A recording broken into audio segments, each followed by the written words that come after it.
time. I know. How have you been? I'm all right. I'm all So, right. are you in Atlanta? What happened? Are you in Atlanta? Yes. You are? Oh, Yeah. so are you staying safe? Well, of course I am. I got two little princesses that I gotta survive for. So yeah, So, I'm what's all your right. take on everything that's taking place right now? Wow. You know me with the riots and all of that. Yeah, Um, I must say that there's always a little disappointment when it comes down to growth. yeah, And so some things we can't choose the consequences of because everybody is at a different level of learning. And so it doesn't really make sense to put everybody in one box to judge them per se to your perception of what you feel like is conducive to do right now, right. because people react differently to pain and hurt and stuff like that, and we know that that's possible and it's true because history has taught us that. So it does a very great disservice to us when we look um, like we don't have sense when it comes down to having the expression of animalistic behavior of Yeah, destroying things. But you have to also understand the mental psyche of it all. When someone's not paying attention to try and get the attention of someone. right. And I try to use examples that we all experience in life, and I'm a mother, so I've been through things where with my children where if I were to say something in a calm manner, they don't really perceive it well, to do the right thing, Exactly. right? So you end up speaking to them a couple times because you try to get the message to them in the best way before destruction appears. But it doesn't really work that way, and that's with children who don't know any better. You know what I Yeah, mean? And so if you they test you a little bit, and sometimes you got to raise your voice a couple times. But I do find it to be effective sometimes to say, if you don't get your little and yeah, snatch their soul out their body, you know what I'm saying? You got to do it sometimes to get their attention, because otherwise they won't pay attention. And when it comes down to the detriment of them understanding something that's very important, then you go and get it. You know what I mean? yeah, And so this situation is just like that, because it's just everybody is at a point of mental breakdown with putting up with the tolerance of the destruction of someone that doesn't look like you. Racism right. is real in so many ways, that it's hard to just pinpoint it and say it's in one area. So in one aspect, I am appreciative of the expression of coming together Right. and to know that we can do that. You know what I mean? But we have been trying for a very long time to stay together. Yeah, We come together sometimes and then it just falls off. You know what I'm saying? Like freaking hair. We shed it, once we go through something, because we don't keep that same mentality. Because if we did, then the structure of how we see one another would change. right. And so, So, you try to, you see them, the disparities racially, but we don't look at the racial disparities that we have in ourselves. But you can't really choose, how someone, reacts. And so it did get people attention. You know what I'm yeah, saying? This is getting people attention in a way where, ain't never before. You know what I mean? So, unfortunately, there's casualties of war. And yeah. this is just a part of the casualty. Because my personal opinion, and then and then I and then I'll ask for yours. But my personal opinion, I honestly believe that justice won't be served, only because the cop, and I won't mention his name because I refuse to acknowledge him. I feel you. So so the situation happened Monday and he was arrested Friday. I honestly believe the only reason he was arrested was because the video went viral and we pushed the issue. I mean, just like the other situation with, Ahmad. You know what Yeah, I'm saying? Like that happened in February, yo, and yeah, this is just not happening. But it's deeper than that. It's not really about these are just the little side fireworks that happen from the big nucleus of the problem. You know what I mean? So you have to dig a little deeper than just that, because that's topical, and unfortunately, it's someone's life, and it's topical. It's like cortisone. It gets rid of, you know, eczema for a moment, but you wash your body again and that doggone topical go away and you get back into the elements. I guarantee you that joker's coming back. You know what I'm saying? Yeah. So it's so much deeper with the racial disparity and the division of people, and it's a mind. I'm sorry to say it, but it's the mind fuck of the century. Yeah. Of life. You know what I mean? Because racism is one and money is another. Money is first. Yep. Money is first. You know what I'm saying? So we sit here and we glorify or we idolize, you know, things that, you know, money gives us. You know what I mean? But when it comes down to everything, if you're relying on a hospital bed dying, money ain't gonna mean shit At all. You know what I mean? It ain't gonna come save you. You know, even if you have the ability to buy somebody, it ain't gonna bring you no life. You know what I'm saying? Nope. So you have to, you know, mentally look at it a different way. And then once you do that, you don't have a choice but to strip it of its power and then to realize that it's selfish.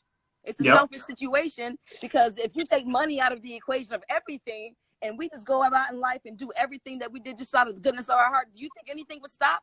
Airplanes would still fly. You know what I'm saying? Exactly. You still get food. Your car was still, you know what I'm saying? Because everybody would do everything. But now it's like, well, I'm not doing it if I'm not getting paid for it. You know what I mean? Right. And so some people may need to just go and do some different kind of rehearsing of life and go back into figuring out how to live in the jungle. And then you'll know how to work together. Right. And it, through times like this, like music is therapy. So, and speaking about music, how did you and Miss Battle and Cage unite? How did you all meet to form this phenomenal group, Klos? Well, funny, boy. You know, it all started when I was about 8 years. It all started when I was about 8 years old, yo. You know what I'm saying?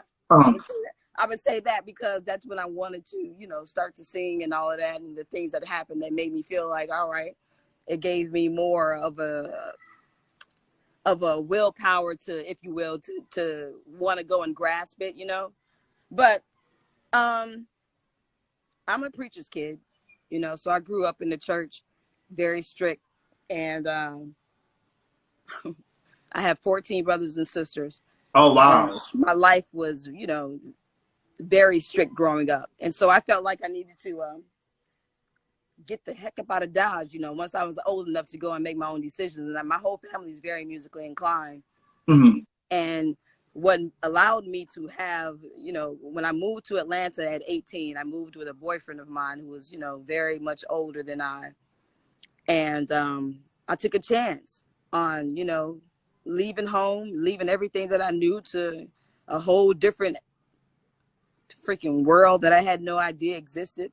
And so it was an adventure for me. And then, you know, just throughout life, you know, I went through, you know, my parents, and then realizing that I put myself in another jail and I got with him, you know, because he kind of like caged me in, you know what I mean? And so I was busting out every time I had the chance. And my other bust out was Cut Close. You know, Cut Close gave me a purpose to find out who I was, because I was still searching, you know. Yeah. For, you know, my purpose in life. And I was, you know, like I said, I was always musically inclined. I was around it all the time. I was still doing it even when I moved to Atlanta, because, you know, he was a big time producer. And so, you know, somehow I influenced him to help me put a group together. And because I didn't want to be a solo artist, because I was lacking, you know, the feeling of having friendship and, you know, you know, the comfort of having someone else. It was just him. And I'm like, I gotta get out of here. You know, and so I got some friends, you know, and so Athena, I heard her demo from her uncle that lived in Indianapolis, Indiana, which was where I was moving from before I came to Atlanta, even though I'm from Michigan. And so he sent me her demo tape, and I listened to it, and I was like, this little motherfucker, yo, boy, yo. It was a done deal, you know what I'm saying? Mm-hmm. So I called her and explained to her what I was trying to do. And she was trying to be a solo artist at the time, and she was going to college in Kentucky as well. And so she came to Atlanta to meet me and, you know, see if we could, you know, make this thing work. And so we were a group together, and then we were looking for one other girl, because I felt like, you know, the less amount of girls, the better, because, you know, girls are something else to get along with, you know, and not just girls, but just, you know, people, period. Group, But, yeah. you know how it is when you see another dude and you around your girl, you like, look at her, I'm gonna do something to her. Yeah, right. I know the same thing with chicks, you know what I'm saying? Mm-hmm. When it comes down to just people, you know, judge themselves based on what they see somebody else do, which is unfortunate, but we do.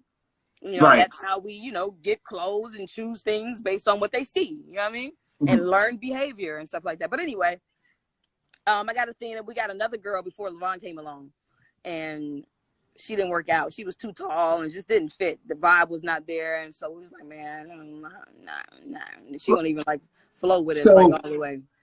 So speaking about that, she was too tall. Explain to us the name Cut Close, because it deals with height. It does, but you know, it deals with a lot.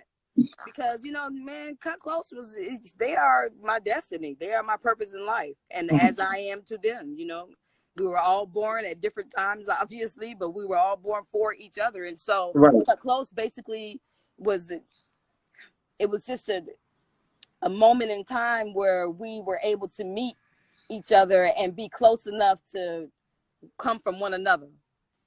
And that is everything, because our heights is like 2.5 inches from each other, from you know, one to the next, you know, and our names in the alphabet is BCD, you know, and our ages is 3 years from each other. Oh, wow. And so there's so many things. And then our voices, you know, when we first got together and we sung together, it was a done deal. You know what I mean? So, you know, when you know, it's almost like when you see somebody across the street and you just can't stop looking at them, even though you've seen somebody cuter, but it was just something about that person. Yeah. That's what Cut Close was. And so the best way that I could explain it was to, you know, figure out the best way to explain it, which is it's so close where, you know, it's almost one. I like that. But our fingerprints are different, so, you know, that it makes it different. Yeah. So before Keith Sweat stepped into the picture, tell us about Eazy-E. Oh, my. Well, you know, he was just one of the ones that was interested in us, you know. We never even really gave them a lot of, you know, chance to do anything, because we were like, nah, we're going to, you know, go with this one right here, because it was in the city that we were in and we felt like we could get a lot more done. Yeah. So, I mean, we never really went to LA to do anything. We just had phone conversations and that was it. Okay. So the exact date was March 14th, 1995. Yeah. You dropped your debut album. So walking into the studio with the Godfather, with Keith Sweat, how was the pressure in the studio to produce this quality album? You know, our album it didn't take many songs, you know, because we only had 11 songs on our album. But each song, you can't skip a track off that album. Well, I appreciate that, but you know, I felt like, you know, we could have done a lot better if we had our backing, but you know, hey, it is what it is. But it was pretty simple. You know, we did demos, and there's some demos that, you know, we've done that we didn't choose, but we chose the songs that we felt more connected to, that, you know, and of course Keith had to agree to, because, you know, he basically changed the whole route of where we wanted to go, because we didn't expect to have our legs open and be on the bed the whole album. Right. You know what I'm saying? Having bed sores and stuff. It's time to get up now. You know what I'm saying? Can I go to the bathroom now? Like, you know. But anyway, it was pretty simple, and we basically did it in the house that I lived in with my boyfriend and the production company I was with. So most of our stuff was done there. Get Up On It was done at Keith's studio because we auditioned with that. But you know, he saved a lot of money by us doing, you know, stuff that was not necessarily in his studio. Yeah. So but it was all love. It was cool. It was, you know, a lot of nights staying up at night and just, you know, fun times, man.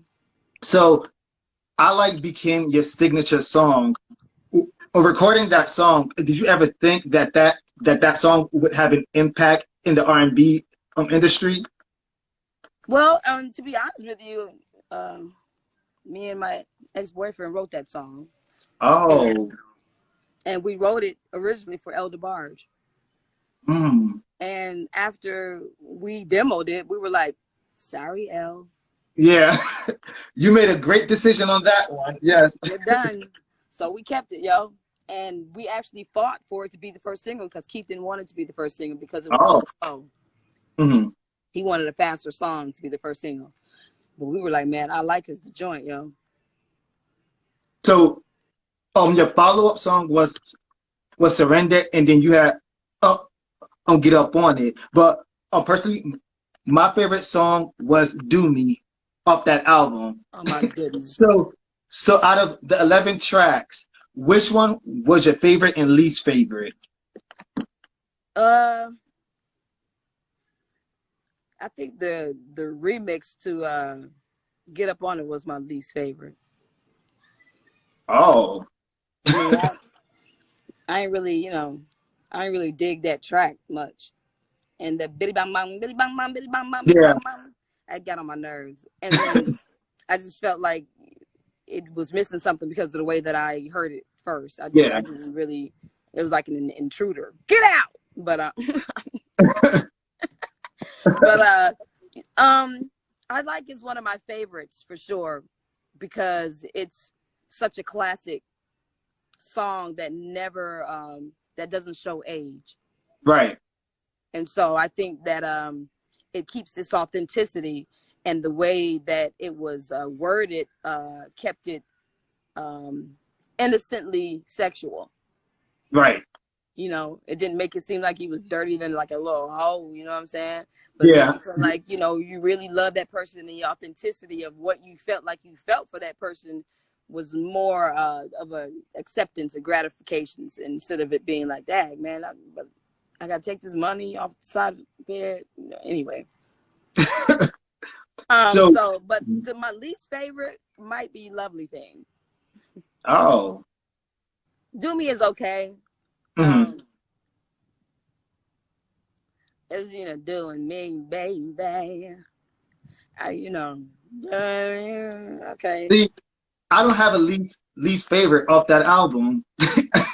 But yeah, the reason why I say Lovely Thing was my least favorite because when we performed it was so long. I was like, oh my God, we have one more. You're right. Yeah. So that's why I say that. It's not that I didn't like the song. Mm-hmm. It's just what I felt like when we actually performed. I was like, man, this song is long as a month. Somebody just straight up make this an interlude. Right. So after Key Sweat Twisted, did you girls take a break? What happened? Key Sweat Twisted. That was actually Cut Close song, and Keith found it. Keith found it and put his verses on it. Wow. We did that song first. We just didn't choose it to be on that album. Wow, that's crazy.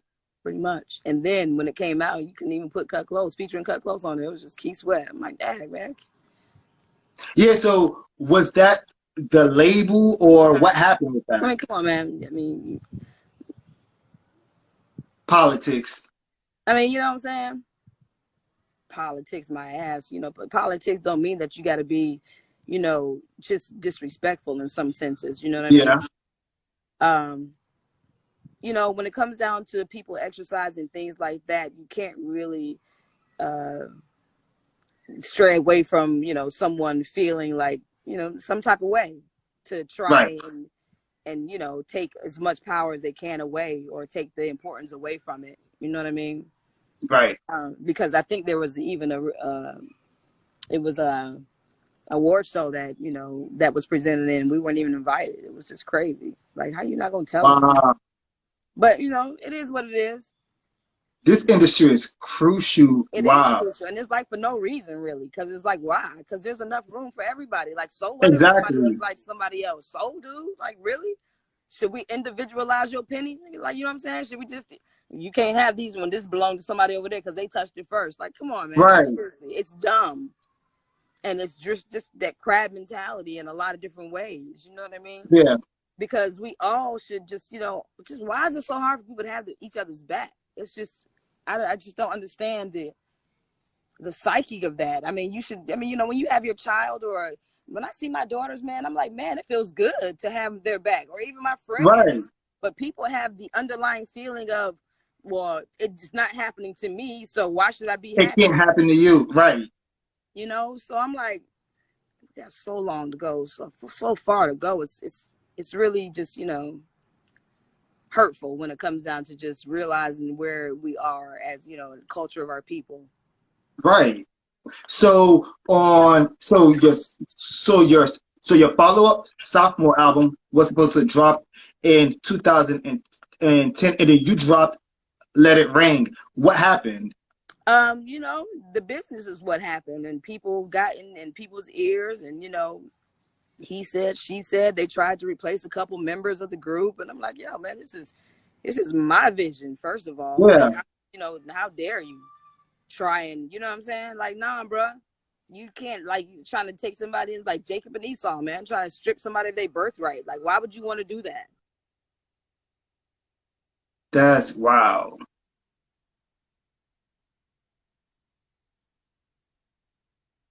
Are you? Hold on.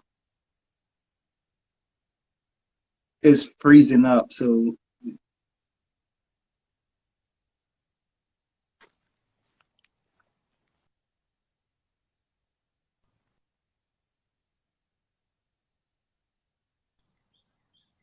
Sure. I'm here. Okay. Are you there? Yeah. Oh, okay. Okay, I see you now. Right out here. Yeah. And looking back at your career and how the industry treated you guys, what would you have done differently back then?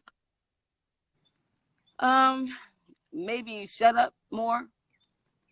Mm, And I don't even know that I would even, you know, say that, because um I think every step that you take is ordered.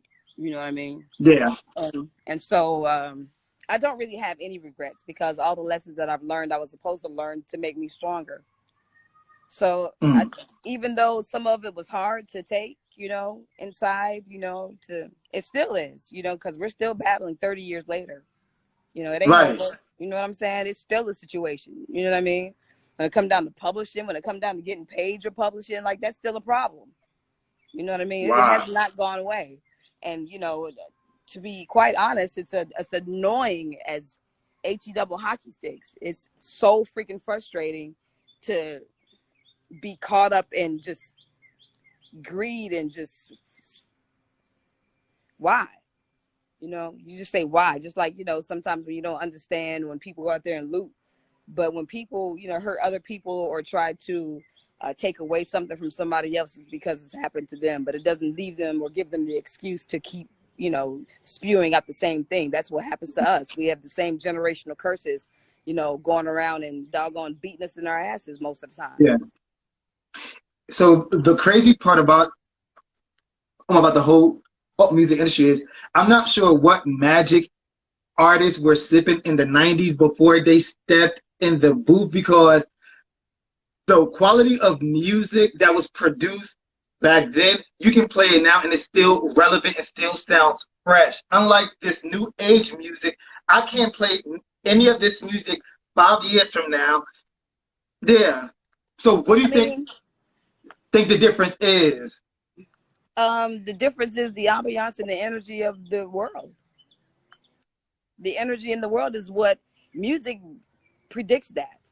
People don't realize that, but music has a lot to do with the whole feeling of it. Controls emotions. You understand? Right. Music controls emotions. You feel me? Everything has to obey the music, even water. But we are water, you know, most of our body. But, you know, and people know what they're doing when it comes down to the masses who allow music to be in the air. They know the frequencies.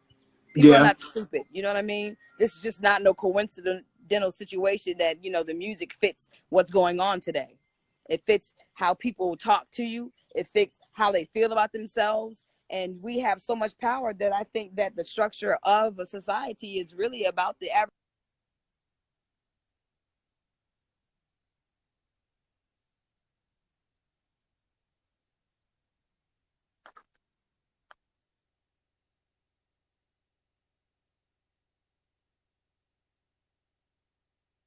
Are you there? Hello? Yeah, I'm still alive. Oh, okay. It Yeah, was paused. It says pause due to yeah. poor connection. Because the substance, like music is missing its substance. There's no substance in music. anymore. Well, you know, you have to understand music too. It's a snowball effect. Like, you can't just blame it on one thing, right? And Yeah. you want to know why? Because music is the feeling of what people feel about what they see. Because when I write a song, I write about what I'm going through at the moment, what I see somebody else going through. And that's all about society and what's going on in your neighborhood, what's going on in your friend, and how they were affected and why they were affected this way. Just go back and look at some stuff back in the day with slavery, and you see how everybody's whole persona was different because of the ambiance of the world. You saw more black people who hung their head like that. You know what I'm saying? Yeah. In a lot of ways. You know what I mean? So when you walk around and you have proud moments, the one thing that people are afraid of, and I guarantee you this is a fact. When people find out their power, it is very difficult to stop them. And so Oh, that's deep. people try to keep you from realizing who you are. And when they Wow. strip you of your identity, then they got you in a chokehold and you can't Wow. breathe. And this is what happens when you can't breathe. You know, shout out to, George. You know what I'm saying? Yes. All the people, you know what I'm saying, that was in a fucked up situation. And I hate to say that in that way, but that's exactly what it is. And Right. sometimes people won't listen unless you cuss their ass out. Exactly. You know what I mean? So right now, this is us cussing your ass out. You feel me? Yeah. And so there's a whole different kind of emotional trauma that has been festering in people that no one else knows about because they are in different kind of worlds than what other people are in. And so you don't find no sense of it. You don't understand it because you're not living it. Wow. You're not living it. If you were living it, then you would understand why people going out there. And the crazy thing about it is, and how insane it is, but I do believe that the top and the head knows exactly what happens to the mentality of people when they take certain kinds of resources away from them. Because it's been in that situation since we've been over here. You know what Yeah. I mean? You know, slavery was gotten rid of, but the jails came. That's the new slavery. You know what I mean? Yeah. And not only that, but your mind also was enslaved. And that was harder to get out than physically freeing you. Yeah. You Because know? one thing gets you mentally, you're trapped.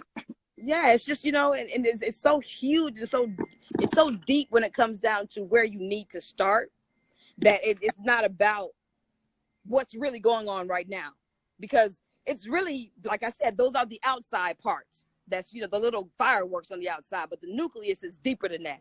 And it's up at the top because they know what people are going through and what gets them to the point where, why do you think people loot? Mm. People loot because they don't have nothing. If you got everything you need, who cares about going to Walmart, getting some TVs or whatever? You know what? That's true.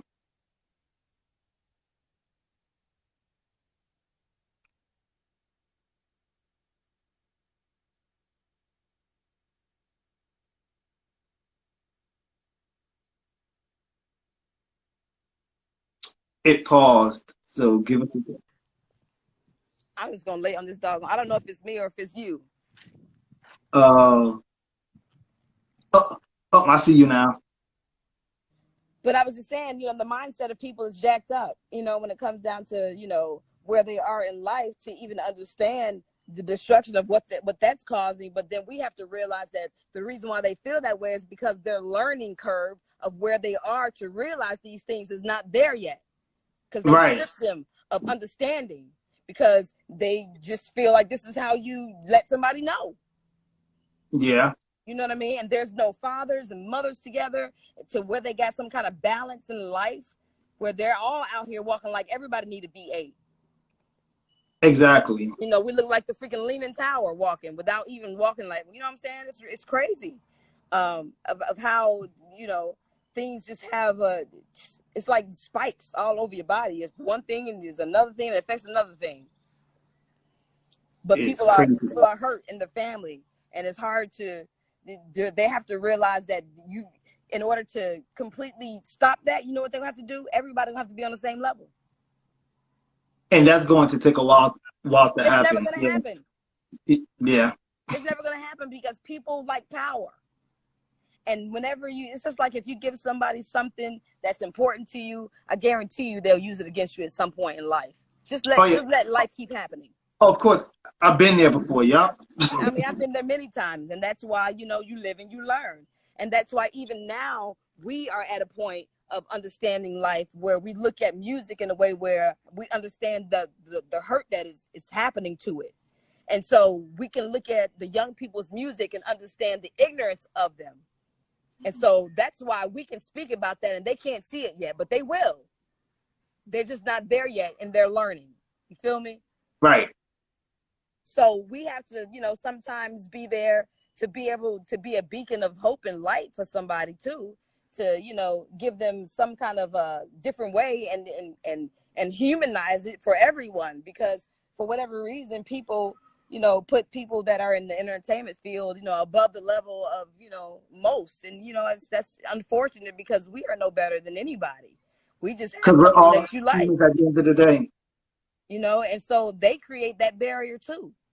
And then the other people, who are quote unquote, a star or celebrity, they got that uppity attitude because they feel they can. Yeah. You know what I'm saying? Because we Because you put give on them that that power to be pedestal. like, ooh, I'm in awe of you, even though they got ass and titties like you do. Yeah. You know? And just because you're shaped different, so what? It's all about just being healthy if you can, and just doing things that if it didn't happen to you, or if it happens to you and you don't want it to happen to you, you know that it's wrong to do.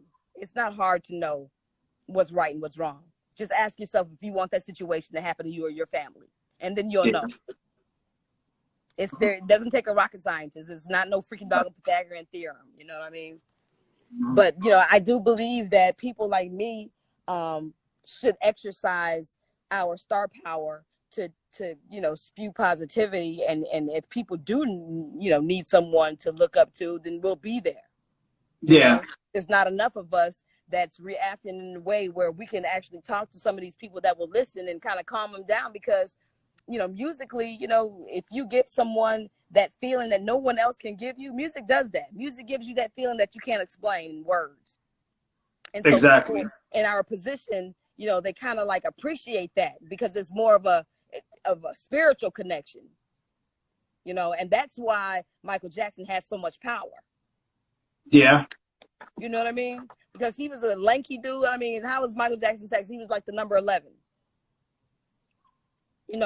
but it's just him Yeah. and what he stood for and his whole swag and everything like that. You know what I mean? So spiritually, he connected with everybody. He connected with kids, doggone Yeah. grown-ups, the old people. Like, you know Yeah. what I'm saying? He Everybody. connected with, Every yeah, age bracket known to mankind. right. So, I mean, but if we have that power like this, like, the best thing we can do is talk and try and get people on the same level of understanding with each other, and Yeah. that's what I feel like, I have to do now. Like this, since it's in my corner, it's in my court, I gotta give back in that way. And so whatever way that I can, that I want to be, and if it's just giving some other kind of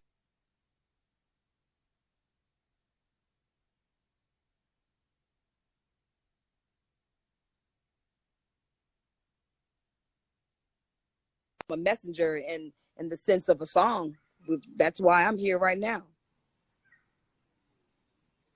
Yeah. So, what current projects are you currently working on? Klos is working on a lot of stuff when it comes down to trying to do music. But the problem about, people who have been in the industry before, it's difficult to find the avenues to put your music on, because a lot Right. of the companies, got the regular radio stations that you get in your car, unless you got XM radio and Pandora and stuff like that. They don't give you access to do your new music. So you can have new music out and people won't even know for Right. years unless you really do it social media wise. And that's not really through, how people hear music these days, which is the radio or, TV. Yeah, they do it on YouTube now, but you got to go search for it. And people our age, we're Yeah. not buying music like that anymore. We listen to stuff that's Nope. from 30 years ago. So really, it's the buying power stays with their Yeah. parents and kids. Mhm. So So before we're doing a lot we in wrap that up, sense. And then I got my exercise thing that I'm doing. I'm about to start a podcast, and try to reach people that way. And then I got this show coming up that's going to be pretty.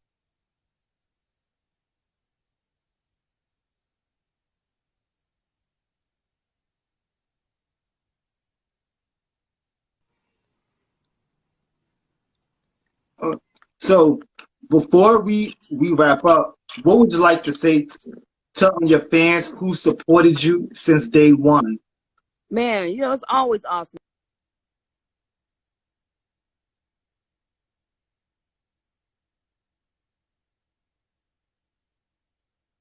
Huh. It's freezing up.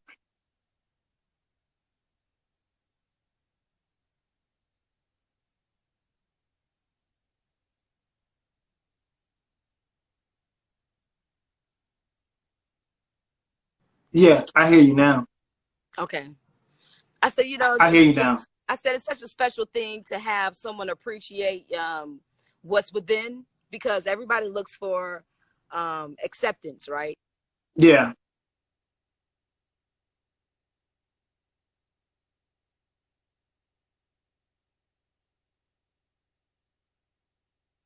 it froze up.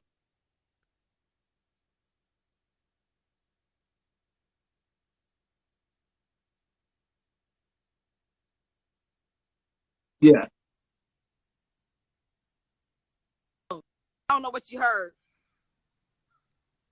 I don't know what you heard, but I was just saying it feels good to be touched and kissed and loved and all that stuff. And this is what I bring, and then I feel that way when people receive that. And so if I can give you just a little bit of what I feel and you love it, then let's make some more. You know what I'm saying? Let's Perfect. make some more love. You Yeah. know what I'm saying? So I'm here to be a beacon of just spirituality. That's what music is. Music is spirituality, period. It's movement, it's life, it's beauty. You know what I mean? The only thing is that we got to be careful in what we put in it, because it could be very powerful. It's a type of sorcery that you can't really play with, because when you put musical waves in it, and it makes love with your frequency, then that is the most powerful thing that anybody has in life, because it gives you the willpower to do anything. Right. So I want to thank you for taking the time out to conduct this interview. It really means a lot. And thank you for blessing us with classic music. Thank you so You're very much. welcome. Very welcome. It was a Yes. pleasure. I enjoyed it. All right. So let me close out with, all right. So What you playing?